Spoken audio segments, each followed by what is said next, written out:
Hello and welcome back to my channel. On this video, I'm going to share my debrief from July of the 22 books that I read over the past month and in the order in which I read them. So I started with the audio version of Station 11, which was a reread for me. This is a book that I wanted to revisit because I had read it many years ago and I didn't remember much about it, and because it had a reboot on TV, I was kind of interested in revisiting it. And this is basically the story of kind of a post-apocalyptic, after a pandemic, after a kind of flu ends up wiping out a lot of the population. There is a traveling band of Shakespearean actors, and we are following them and a few other characters throughout this kind of post-pandemic world that they're in. What I always really enjoy about a book, and I really like it about this one, is everything kind of connects in the end. And so you get this sense of like how all of the characters are connected across, time, across geography, and that's a very cool thing about this book. I'll probably also watch the TV adaptation as well. I also picked up the 5th book in the Wheel of Time series, The Fires of Heaven. This is a series that just keeps getting more and more complex. I can't even really give a plot synopsis at this point because I think it would give away too many spoilers. But what we are seeing is characters growing up over time. They're dealing with a lot more adult themes as they get older. In the beginning of the books, they're more kind of teenagers, and now they're becoming into kind of their adulthood. And I am starting to wonder if I'm gonna be able to finish this series by the end of the year, which is what I wanted to do. Given that we're over halfway through the year and I'm 5 books in, I'm starting to think that may not be possible, but I'm still gonna do my best. Then I picked up a book called Taken by Dee Henderson. Dee Henderson is an author that I've enjoyed for a long time. I started reading her in college. She does kind of romance suspense, but she also has kind of Christian themes as well. I went to a Presbyterian affiliated college, so I was recommended to this series by people I knew there. And I will say what's interesting about this book is the first 175 pages are basically about coin collecting. So I'm just gonna put that out there. It's actually really interesting if you don't know anything about it. But basically this is a book about a man who is a coin collector, that's like his job, and a woman who is selling him coins, and the woman who is selling him coins is the survivor of a kidnapping that happened when she was younger. And there's a lot of different plot points that are happening around kind of finding the kidnappers because they were never caught. Like there's a whole kind of storyline around that. And they're obviously having a romance, but I would say there's probably some editing that could have been done in the first 200 pages to not have so much about coins. But I ended up liking it overall. And if you're looking for something that's I don't know, very neutral and just kind of interesting, and if you like romance suspense, I would try this author and see what you think. The book that I read after that was number 11 in the Armand Gamage series, The Nature of the Beast. And this is a book about a child who goes missing in a town and ends up having kind of a whole layer of, there's kind of a historical element to this plot line. The child was kind of a child that cried wolf, and people didn't believe this child about different things that were happening. And then we find out that there were actual things that the child was talking about that metaphorically it meant something, but people didn't really believe the kid. And so it kind of goes on from there. This is, I would say, a really different phase of this series because of all the different places that the characters are in their own kind of professions and their lives. I'm curious to see where it goes from here. I would say I liked the earlier books maybe a tad bit better than I like this phase of the series and kind of where it's going, but I'm kind of curious to see, the next steps of it.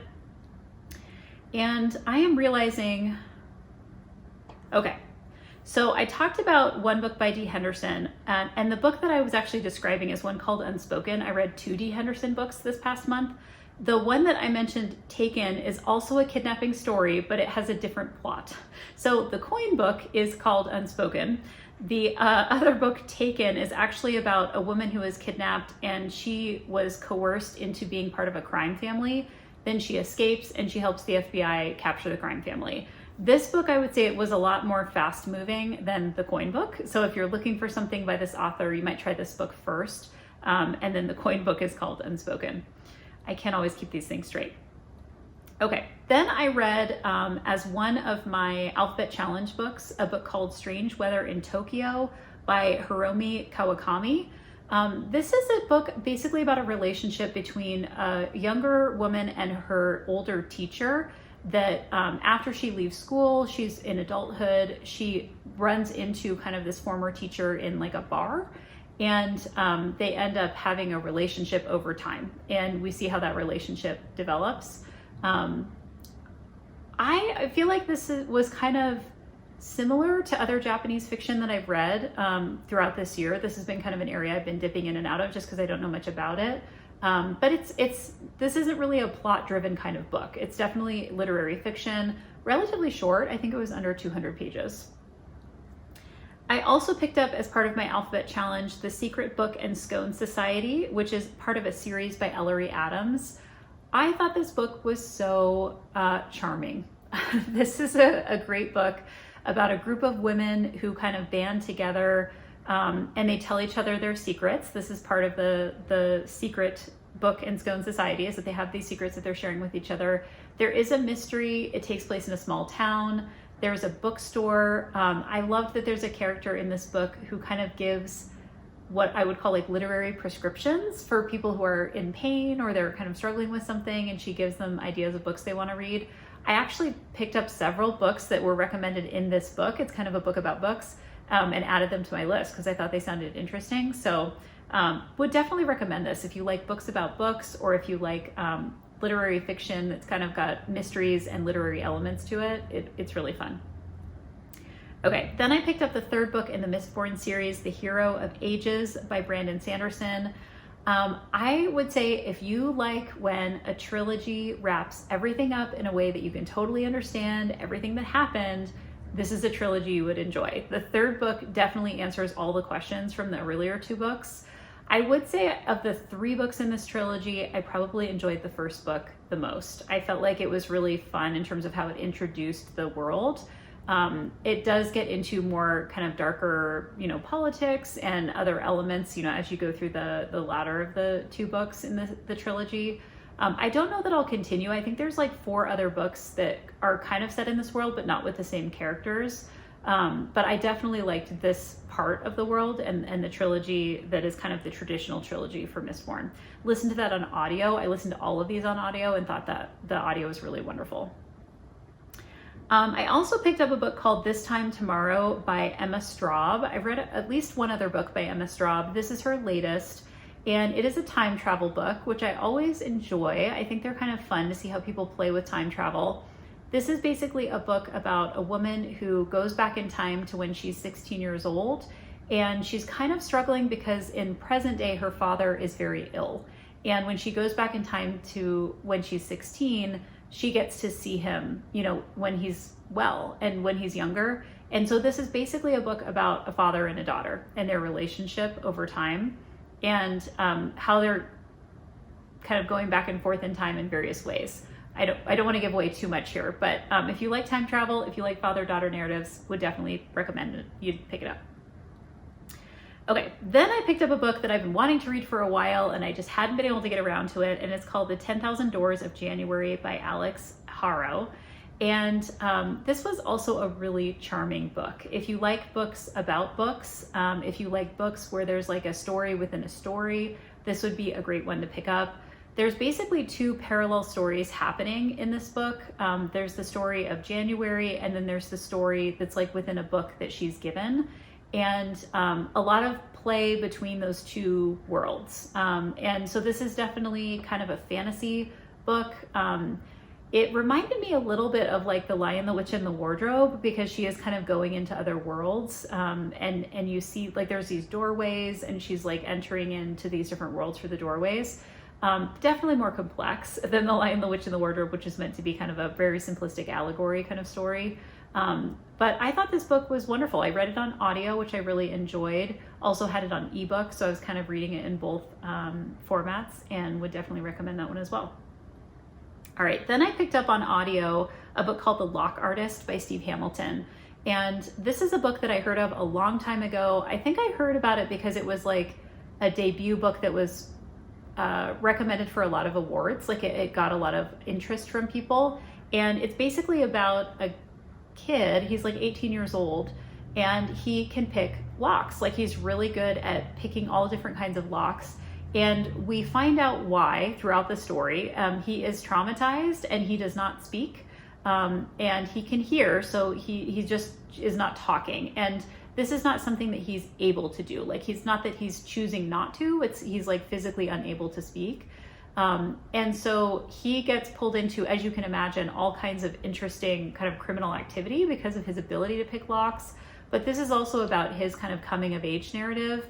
There is a little bit of a romance component to this. And then of course we hear the backstory of why he was traumatized and why he has learned to pick locks over time.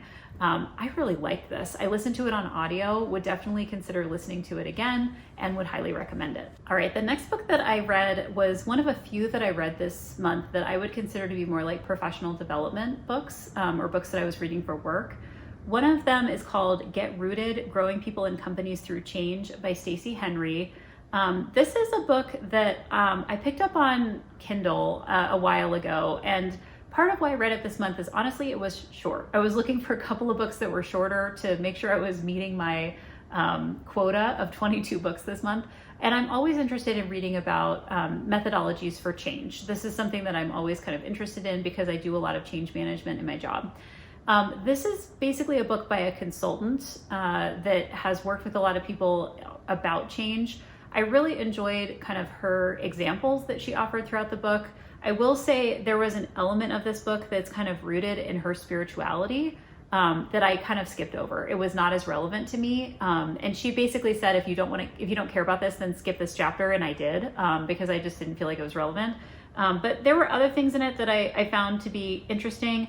It didn't really stand out to me as a book that I would like highly, highly recommend. But if you're interested in hearing about change management from someone who's kind of in the field and is doing that work, it might be worth picking up. Okay, next up, I picked up a book called Cloud Cuckoo Land by Anthony Doerr. This is a book that is very literary fiction. So if you are someone who really enjoys literary fiction, I'd consider picking this up. It's somewhat lengthy. I would say it's probably around 600 pages. I did listen to it on audio. I had it from my library. I also have a physical copy of this book. This book basically goes between a few different storylines. There's kind of what we would consider a present day storyline, a past storyline, and a storyline in the future.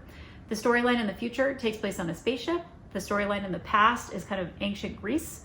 And then the storyline in the present takes place in Idaho. And what you see is how all of these storylines combine together. It's complex.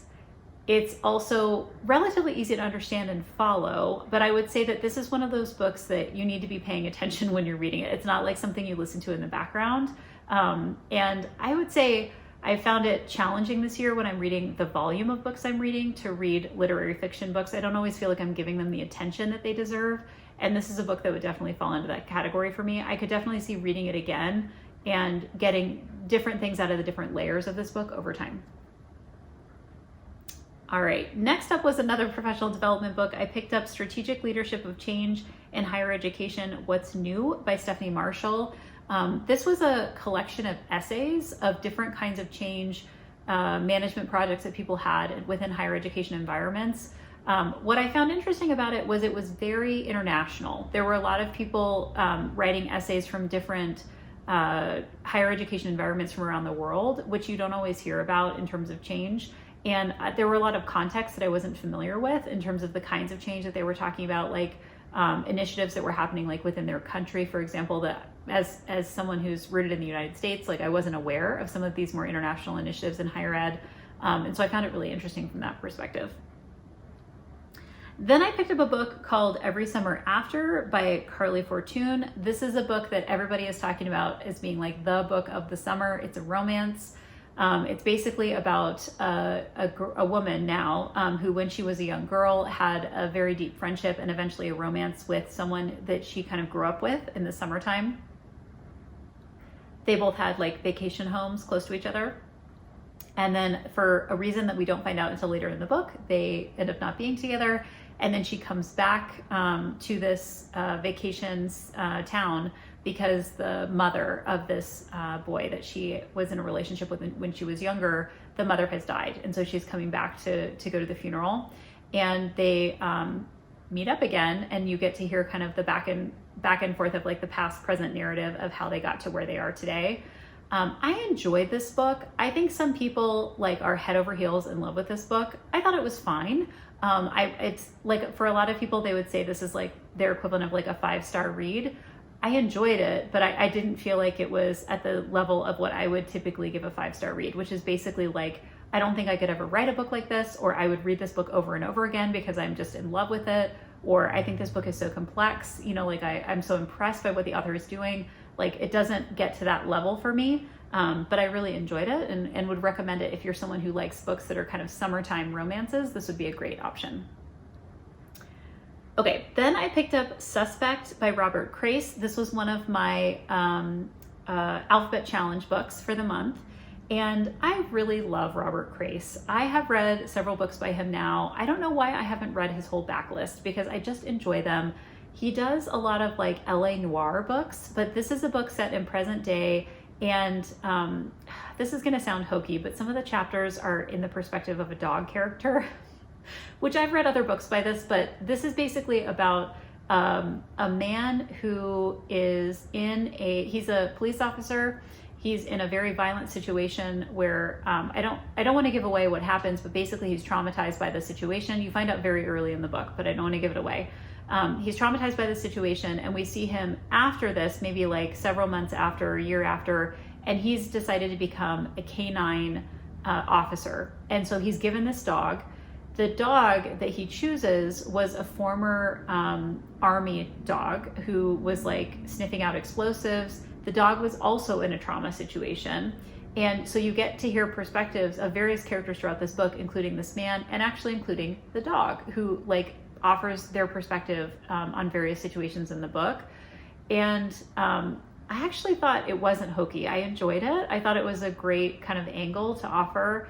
I really liked how we're trying to solve the mystery of the trauma that happened to this police officer early in the book, and we're kind of unraveling that throughout the book and kind of understanding what happened. So would definitely pick up more Robert Crace. I just really enjoy his style, and I've always loved the books that I've read by him. All right, the next book I read, last professional development book of the month that I picked up, it's called The Book of Beautiful Questions, The Powerful Questions That Will Help You Decide, Create, Connect, and Lead, by Warren Berger. This is a book that it's definitely kind of a coachy book. I'm a certified coach. I love books about questions, which is a huge part of coaching. I really, really enjoyed this book. This was a 5-star read for me because I wish I would have written a book like this. Like, I just really enjoyed it. And it basically breaks down the kinds of questions that can be really helpful in a number of different situations, including like leadership situations, when you're trying to make a decision, that kind of thing. I recommended it to a lot of people who are in my coach training program after I read it, because I thought it was just really wonderful. So yes, would definitely highly recommend that if you're interested in how you can use questions to kind of unpack various different scenarios in your life. Okay, then I picked up another Alphabet Challenge book, Ship of Magic by Robin Hobb. When I picked this up for my challenge, I did not realize it was 800 pages. I did end up investing in the audio because I was like, how am I going to get through this book if I don't listen to it on audio? That's my trick. For all the long books, I pick them up on audio. This is a book that is part of a series called The Live Ship Traders, and it's about pirates. It's about economy of like trading on the ocean. It is also about ships that are sentient. So it's actually really fun. Basically, it's about ships that have their own personalities. They're often tied to different families. They feel loyalty to certain families. And what ends up happening in this book is there's basically a main character who's a woman. She's been acting as kind of a sailor on her father's ship. And then her father is dying, and it's unclear who's going to get this ship, who's going to become the new captain of the ship. Is it her? Is it another male member of her family? And I won't give away what happens, but it kind of, the story goes on from there. And we start to learn about kind of this world where the ships have their own personalities. They certainly impact like where people on the ship can go. I mean, like they have their own way of like having agency, being the ship that is kind of sentient. Really interesting. I actually really enjoyed this book. There's 3 books in a trilogy. I think I would probably read the next one, maybe not for a little while. I might like step away and then come back, but I had heard amazing things about Robin Hobb. This is a book that's told from multiple perspectives. And I would definitely pick up another book, another trilogy by her, and including the books that are in this trilogy as well.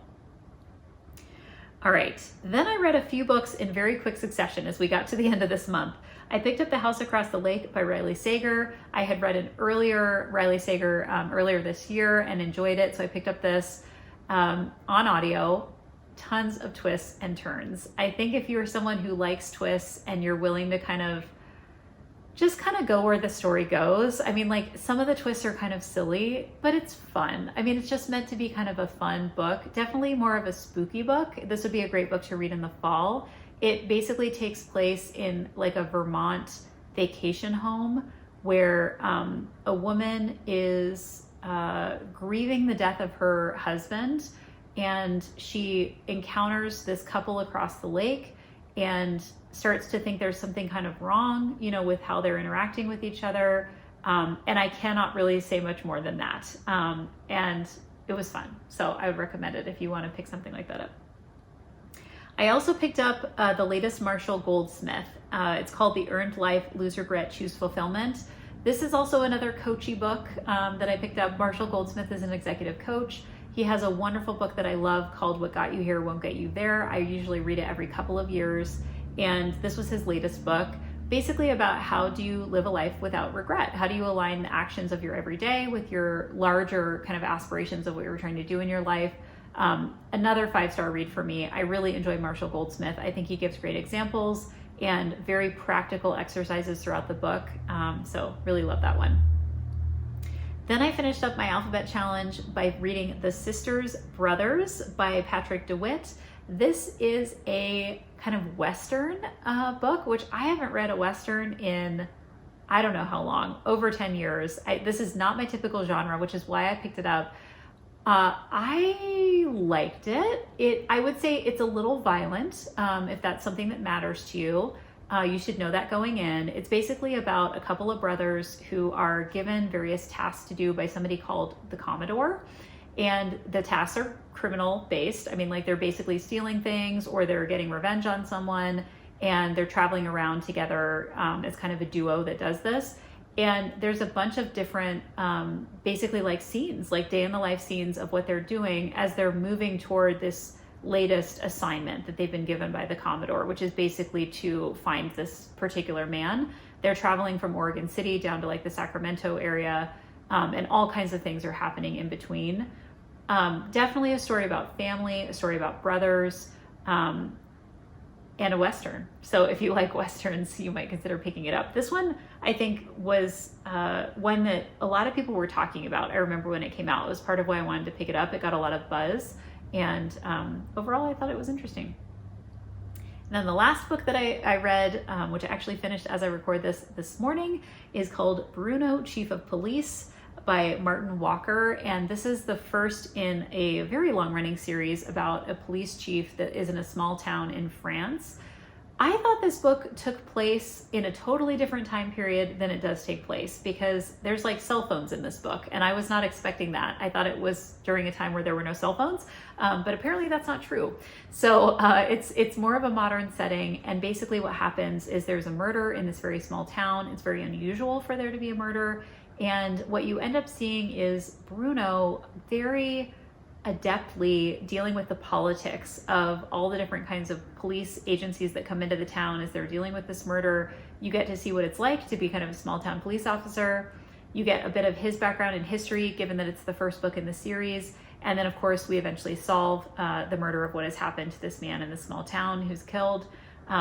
Very charming. Lots of things about French food and French culture, if that's something that's interesting to you. Definitely some things about French history that I didn't fully understand, because I'm not a French scholar, and I don't kind of understand all the different ways that France was involved in like World War II, for example, which comes up quite a bit. But really interesting. And I really enjoyed that. I don't read a lot of like international mysteries, and would definitely pick up another one in this series, and we'll definitely look for other international mysteries in the future. So that was Bruno, Chief of Police, my 22nd book of the month by Martin Walker. So I will be back soon with my August TBR list. What am I going to be reading in the month of August? I can't wait to share with you, and would love to hear what you have been reading in the month of July if you want to drop a comment down below. Thanks for watching.